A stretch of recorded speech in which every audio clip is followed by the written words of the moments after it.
Friends, welcome to my channel Sarika tutorials. मैं सारिका आज आपको इस वीडियो में बताने जा रही हूँ कॉम्प्लीमेंट्री जीन के बारे में। कॉम्प्लीमेंट्री जीन पार्ट 1 है ये, और पार्ट 2 इसी वीडियो में होगा, जिसमें कि मैं आपको इसके एग्जाम्पल के थ्रू समझाऊंगी कि इसका रोल क्या है। एग्जाम्पल के थ्रू मैं आपको समझाऊंगी। तो चलिए हम स्टार्ट करते हैं इसे पॉइंट 1 से।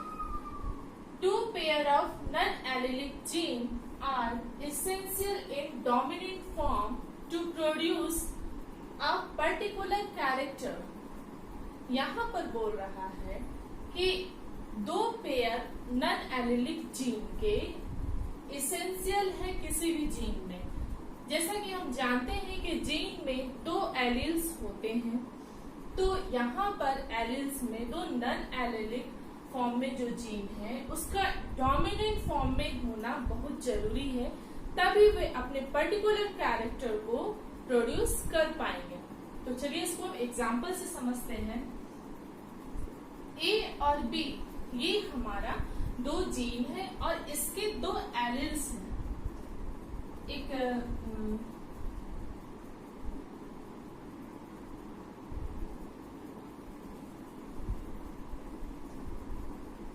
इसके ये दो एलिल्स हैं। तो यहाँ पर ए और यहाँ पर बी ये दोनों डोमिनेंट फॉर्म में है, तो ये क्या करेंगे, ये इन्फ्लुएंस करेंगे एक दूसरे से। कब? जब ये डोमिनेंट फॉर्म में होंगे तभी ये इन्फ्लुएंस कर पाएंगे और अपने कैरेक्टर को प्रोड्यूस कर पाएंगे। इसको और एग्जांपल से समझ सकते हैं कि ए और बी अगर दो फ्रेंड हैं, उन दोनों का एलिल्स अगर डोमिनेंट फॉर्म में होगा तभी उनकी फ्रेंडशिप आगे बढ़ सकेगी। तो डोमिनेंट को हम ले सकते हैं फ्रेंडशिप के रूप में कि इनका भी डोमिनेंट है और इनका भी एक डोमिनेंट है, तभी जाकर के ये दोनों की फ्रेंडशिप आगे चल सकती है। उसी तरह ये जीन ए और बी में जो दोनों एलिल्स है उसमें डोमिनेंट फॉर्म में होना बहुत जरूरी है, तभी ये अपने कैरेक्टर को प्रोड्यूस कर पाएंगे। आपके मन में ये सवाल उठ सकता है कि अगर ये जीन इस तरीके से हो तो क्या ये कॉम्प्लीमेंट्री जीन होगा? नहीं, ये कॉम्प्लीमेंट्री जीन बिल्कुल भी नहीं होगा। अगर इस क्वेश्चन को हम पूछ सकते हैं इस तरीके से,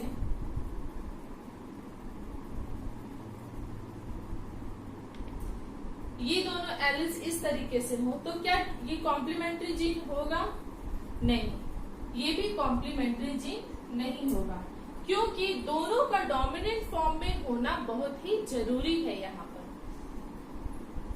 इसीलिए इस पॉइंट से ये चीज क्लियर होता है कि two pair of non allelic gene, दो पेयर जो नॉन एलिलिक जीन का है वो डोमिनेंट फॉर्म में होना जरूरी है, इसलिए to produce a particular effect, अपने इफेक्ट को प्रोड्यूस करने के लिए।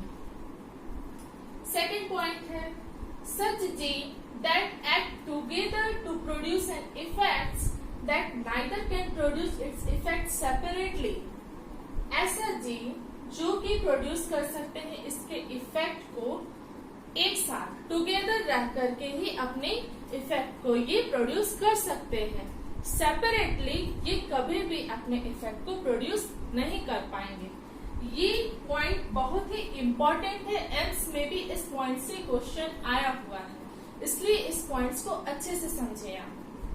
इसमें कह रहा है कि ये दोनों जीन दोनों एक साथ मिलकर ही अपने इफेक्ट को प्रोड्यूस कर पाएंगे, कभी भी सेपरेटली ये इफेक्ट नहीं कर पाएंगे। लेकिन कब? जब ये डोमिनेंट फॉर्म में होगा तभी ये एक साथ मिलकर अपने इफेक्ट को प्रोड्यूस कर पाएंगे।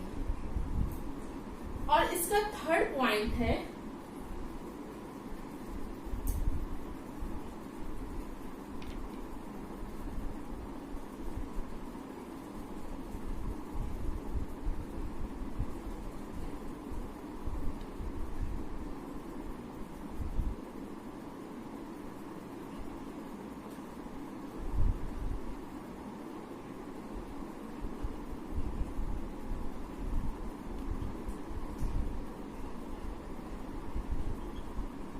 The alleles of the gene must be in dominant form. जो एलिल्स होंगे इस जीन के, वो उनका डोमिनेंट होना बहुत ही जरूरी है।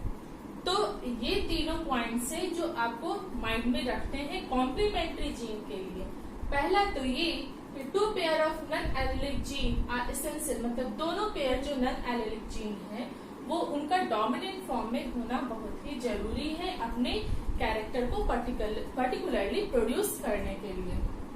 सच जीन एक्ट टुगेदर, वो दोनों जीन जो डोमिनेंट फॉर्म में है वो एक साथ रह के ही अपने इफेक्ट को प्रोड्यूस कर सकते हैं, सेपरेटली नहीं कर पाएंगे वे। और the alleles of gene must be dominant form, जो एलिल्स है उस जीन के उनका डोमिनेंट फॉर्म में होना बहुत ही जरूरी है।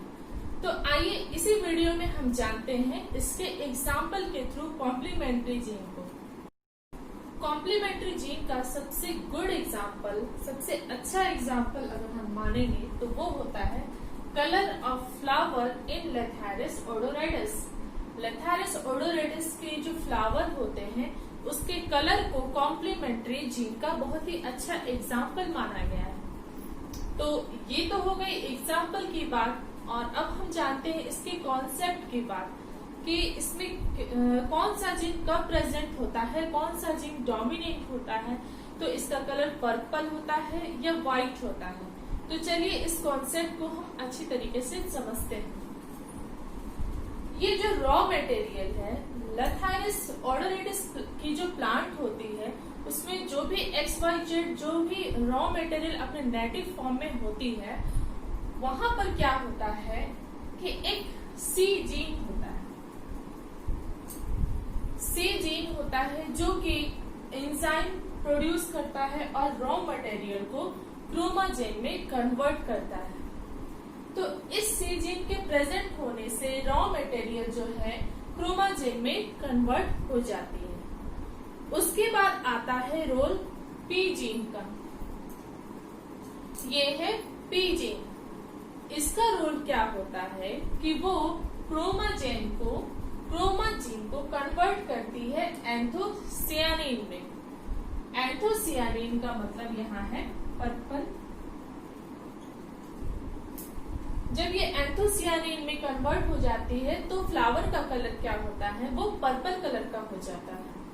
तो इस कॉन्सेप्ट से हमें ये पता चल रहा है कि फ्लावर का कलर इस प्लांट में लेथारिस ओडोराइडस में 2 कलर का मिलता है, एक पर्पल और एक व्हाइट कलर का मिलता है। तो पर्पल कलर कब होता है, जब जीन सी रॉ मटेरियल को कन्वर्ट कर देती है क्रोमाजीन में, और जीन पी क्रोमाजीन को कन्वर्ट कर देती है एंथोसियानिन में, तभी फ्लावर का कलर जो है वो पर्पल हो जाता है। और जब पी जीन क्रोमाजीन को एंथोसियानिन में कन्वर्ट नहीं कर पाती है, इसका मतलब या फिर पी जीन वहां प्रेजेंट नहीं होती है, तब फ्लावर का कलर व्हाइट हो जाता है कलर में। इसका कॉन्सेप्ट हम इस तरीके से आपको समझाएंगे। ये है सी जीन और ये है पी जीन।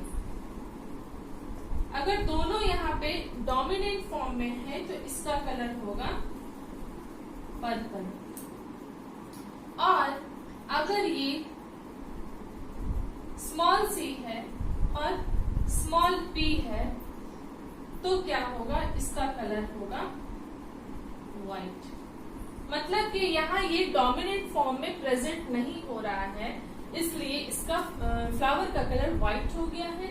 और इसमें कैपिटल फॉर्म में, इट मींस डोमिनेंट फॉर्म में अगर ये है दोनों, तो ये इस फ्लावर का कलर पर्पल कलर हो गया है। तो यहाँ पे ये कॉन्सेप्ट क्लियर है कि कॉम्प्लीमेंट्री जीन में जो भी है जीन या एलिल्स वो डोमिनेंट फॉर्म में होने बहुत जरूरी है, तभी जाकर के ये अपने इफेक्ट को प्रोड्यूस कर सकते हैं, और एक साथ ही इनका होना जरूरी है। ये सेपरेटली अपने इफेक्ट को प्रोड्यूस नहीं कर सकते। इस स्लाइड में हम बात करेंगे कॉम्प्लीमेंट्री जीन के एग्जाम्पल के बारे में।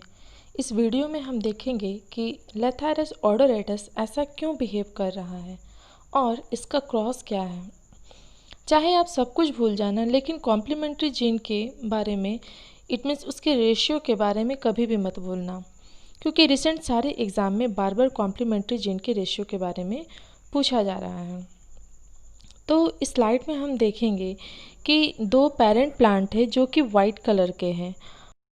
पहले प्लांट में कैपिटल सी स्मॉल पी है जीन एलील, और दूसरे प्लांट में स्मॉल सी और कैपिटल पी है। इट मीन्स दोनों में डोमिनेंट फॉर्म में एलील नहीं है, इस कारण ये वाइट कलर का हो गया है। और जब इन दोनों को क्रॉस कराया गया है तो एक डोमिनेंट कैपिटल सी और कैपिटल पी स्मॉल पी दोनों एलील्स इसमें डोमिनेंट है, जिस कारण से ये कलर में पर्पल हो गया है। और जब F1 जनरेशन को फिर से क्रॉस कराया गया है पर्पल कलर के प्लांट के साथ, तो इसका रेशियो पनेट स्क्वायर में कुछ इस तरीके से आया है। यहाँ 1 2 3 4 5 6 7 8 9 के रेशियो में पर्पल कलर है, और 1 2 3 4 5 6 7 के फॉर्म में यहाँ पे वाइट कलर के प्लांट आए हैं। तो इस तरह से इसका रेशियो 9:7 हो गया है। तो ये हमारा कॉम्प्लीमेंट्री जीन का रेशियो है, आप इसको हमेशा याद रखें। तो इस तरह से हम बोल सकते हैं कि जीन सी और जीन पी का रोल काफ़ी इम्पॉर्टेंट है यहाँ पर लेथारस ऑडोरेटस में, क्योंकि जीन सी जो है रॉ मटेरियल को कन्वर्ट करके क्रोमाजेन में कन्वर्ट करता है, और वही जीन पी जो है क्रोमाजेन को कन्वर्ट करके एंथोसियानिन पिगमेंट में कन्वर्ट करता है। एंथोसियानिन एक पिगमेंट है, जैसे कि मेलानिन हमारे बॉडी में होता है। तो जब जीन सी और जीन पी दोनों ही डोमिनेंट फॉर्म में होंगे तभी जाके इस फ्लावर का कलर पर्पल हो सकेगा। अदरवाइज़ अगर एक भी डोमिनेंट नहीं होगा या सिर्फ एक डोमिनेंट होगा तो इसका कलर वाइट ही होगा। तो आज के इस क्लास में मैं समझती हूँ कि आपको ये कॉन्सेप्ट बहुत ही क्लियर हो गया होगा, और अगर नहीं भी हुआ है ये कॉन्सेप्ट क्लियर तो आप मुझे कमेंट बॉक्स में कमेंट कर सकते हैं, या फिर आप किसी और टॉपिक पे अगर कुछ जानना चाहते हैं तो आप प्लीज कमेंट करें, मैं उसको जरूर पढ़ूंगी और उस पर नया वीडियो लाने का कोशिश जरूर करूंगी। So thank you.